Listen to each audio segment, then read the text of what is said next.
Hello, everybody. Hey, Amy asked me on Wednesday,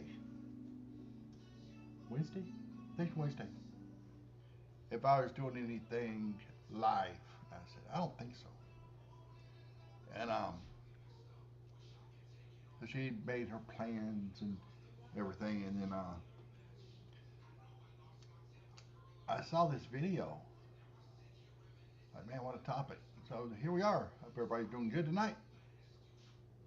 Give everybody a second to pop in. Um, Never done the TV screen like that before in the back, but let's try it out. See what it looks like. But anyways, let me find my phone, check my sound. I don't have my phone with me, so um, if somebody can let me know if y'all hear me.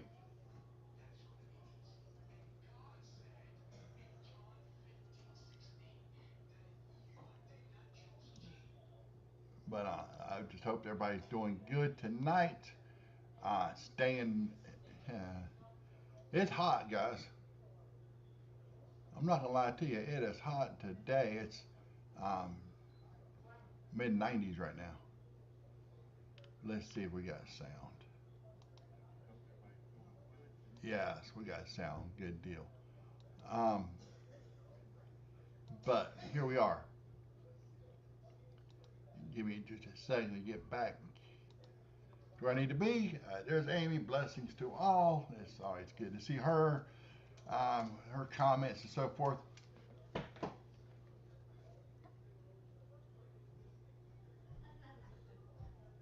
The other day, Amy and I had this conversation, and we all know the story of Jesus walking on the water. Most of the pastors and preachers and people who talk about it, share the story, talk about the story, um, used Matthew 16 to share as their basis of the story. Matthew has a story with Peter walking on the water. It's just a really feel good story. But you know, the story is also in Mark. And to give you a little background on the timeline here, because I think the timeline is important. The disciples were with Jesus all day. And there was 5,000 men listening to Jesus preach. And at the end of the day, they were hungry. And all Jesus had was nothing. Yeah, Amy says she sees two of us. Hey, Amy. Hey, Amy. But and this little boy showed up. He had a snack pack. He had a couple of fish and some bread. And Jesus told his disciples, sit everybody down. And he fed the 5,000 men, not counting women, not counting children. Okay, 5,000 men. We can estimate the women and children part of it. All for two fish and five loaves. And so, and the disciples have been seeing Jesus heal people and do everything else and do everything that Jesus does or did in the time. At the end of the day, Jesus told his disciples, go get in the boat, go across. I'll say goodbye to everybody. I'm going to the mountain and pray.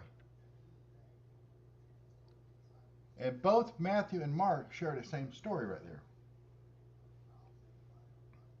But in Mark 6 to be exact, right there, Mark 6, 47, 48. When this video I saw, read this, something caught me off guard. Hey, if you're watching this, say hey, say hello. Don't be scared. We don't bite. But I don't see people watch. I'd see a number, and if you could. But what does Mark 6:47-48 says? Let's go back up to verse 45.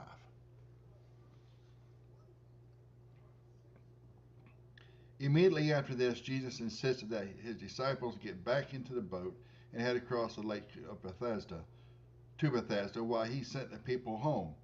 After telling everyone goodbye, he went up into the hills by himself to pray. Later that night, the disciples were in their boat in the middle of the lake, and Jesus was alone on land. So he is separated. He saw that they were struggling. They saw that he was in serious trouble, rowing hard and struggling against the wind and waves. About 3 o'clock in the morning, Jesus came toward them walking on the water. So far, so good, right? That's what Matthew says. But here is something that we have missed. We have missed this next part. Are you ready? He intended to go past them. What? He intended to go past them. The Bible tells us that God will never leave us nor forsake us. But here he is saying he is intended to go past them.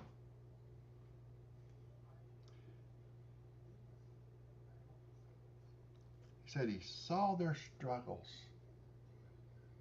and intended to go past them. So which one is it? Which will he never leave us nor forsake us? Or when we're struggling, he won't stop.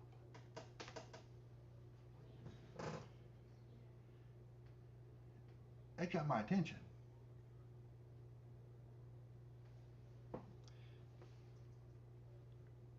Here's his friends, his disciples,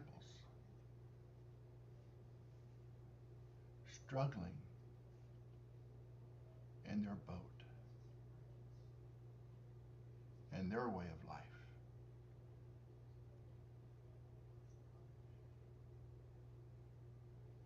And he was walking on water and intended to go past them. Why? Why? That's the question we're going to try to answer tonight. Why?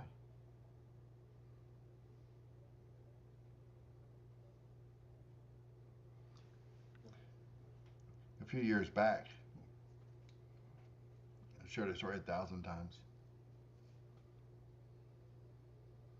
I left a very, very well-paying job, and in my storm, I was in my struggle, and I was standing in the front yard, and I was talking to Joel Jackson, on the phone, and I was bawling like a baby. I said, Joel, you don't understand. I'm fixing to lose everything that I have. I'm fixing to lose my car. I can't make a car payment. I can't pay my rent. I can't do nothing. I'm fixing to lose everything that I have. I think I made the biggest mistake I could ever make. And he said something to me. Just trust God. Just trust Jesus. Now, how can that be, though? He's intended to walk past me. And so people tell me to trust God and trust and trust. See, my struggle was not my destination. My struggle was not where I was supposed to be. My struggle was getting me to where I needed to be. Struggle, battles, whatever you want to call it, is not to destroy you. It's not to tear you down.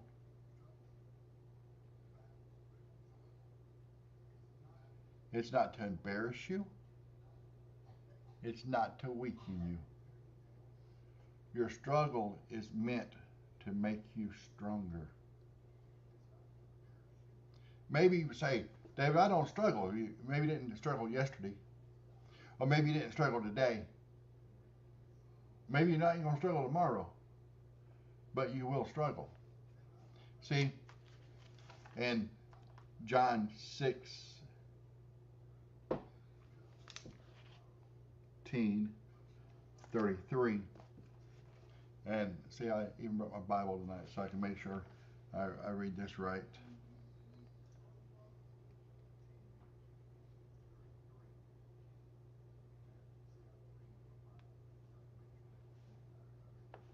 The 16:33.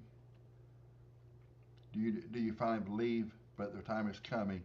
Indeed, it is here now when you will be scattered, each of you doing something. That's not it. Yeah, it is. I have told you all this so that you may have peace in me. Here on earth, you will have many trials and sorrows. You will struggle.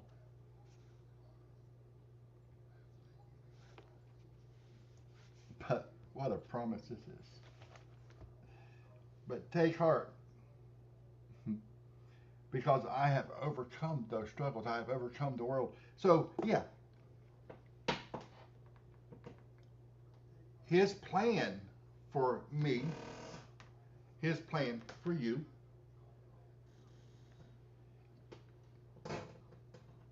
is for us to follow him, not him follow us.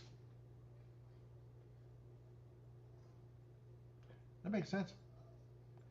God's plan for you is for you to follow Jesus. Follow him. Not you, not him follow you. So what happened on that night, the early morning hours on that lake?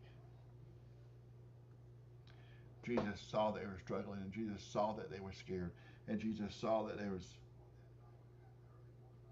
of little faith. Although they've seen all the miracles that Jesus has done, although they was right there beside him the whole time, seeing these things, they were still scared. See, it's okay. People put Christians or Jesus freaks, if you would, on a pedestal that nothing can go wrong. My friends, I'm here to tell you, standing in my front yard that night, I was scared.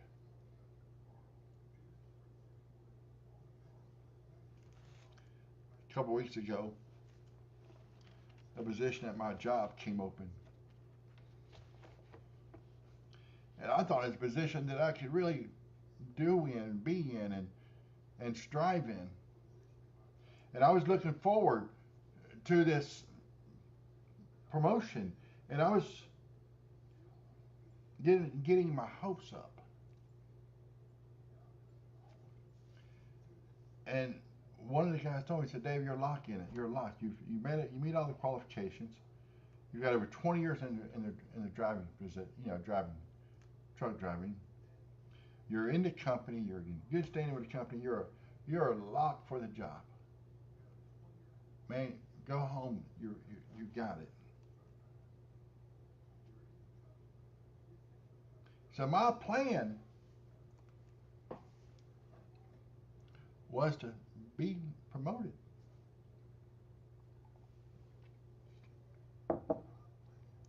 God's plan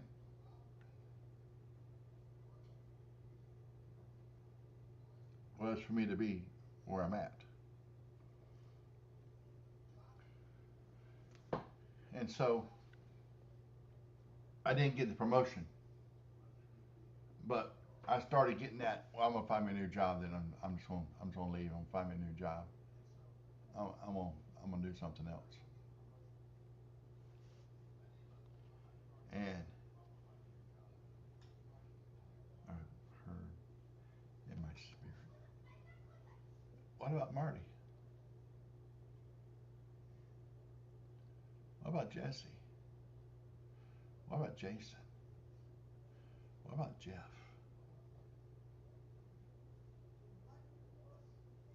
What about the people that I put in front of you? What about those people that I put in front of you to be their light?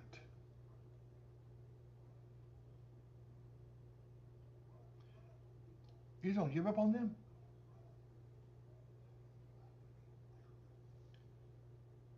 I didn't give up on you.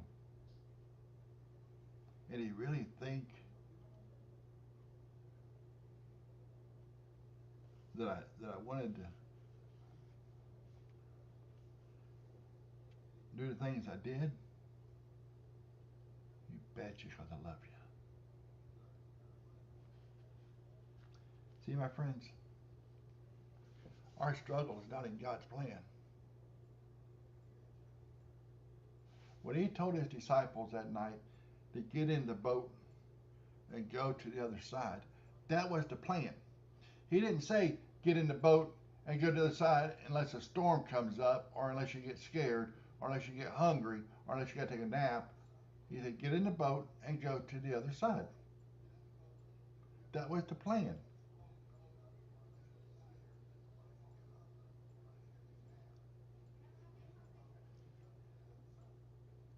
And Jesus was following the plan. He was on his way to the other side. But he saw his friends.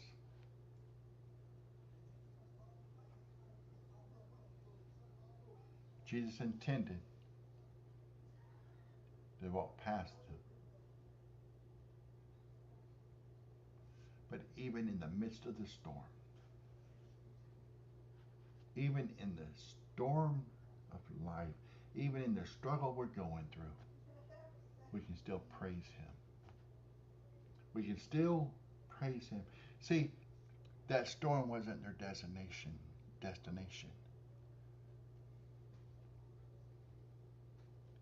storm was just there to build their faith. Your storm is only there to build your faith. Hmm.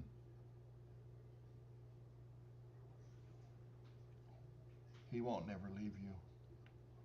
He won't never forsake you. And even if he made it to the other side, he's omnipresent. He's everywhere. He's at the beginning and at the end at the same time. He says he's the Alpha and the Omega, the beginning and the end, and everything in between. So even if he did get past them, he is still with them. And even though you feel like sometimes he's walked past you, I promise you, he is still with you. So in your struggles, just know it's to build your faith, it's to make you stronger, because the calling on your life is far greater than you can ever comprehend. If you would have told me 20 years ago, if you would have told me 5 years ago, if you would have told me 10 years ago that I'd be here sharing this with you tonight, I would say you're crazy. I'd say you lost your mind. I would say, man, you need to get some cancer on that stuff, because, man, who am I? Who am I to sit here and say, huh, it's okay. It's okay to struggle. It's okay. It's not going to kill you. It's not going to destroy you. Well, my own struggles about killed me, about destroyed me. So, my friends, it's okay. It's okay. Even in our struggles. He says in John that the world will come against us. And we will struggle. It might be a car payment later, or their rent, or their mortgage payment. It could be kids sick. It could be someone a friend in college. Or it could be anything. You could have lost your job.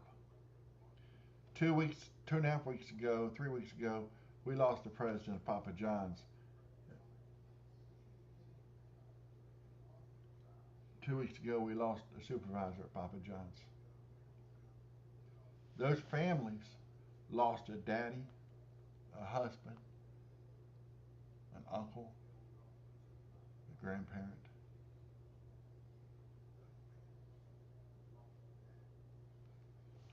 We lost our pastor at our church in January. All of you probably know the struggle is real. Huh. But then he says, what you're struggling about, I've already overcome it. So whatever you're struggling with, you're not struggling alone.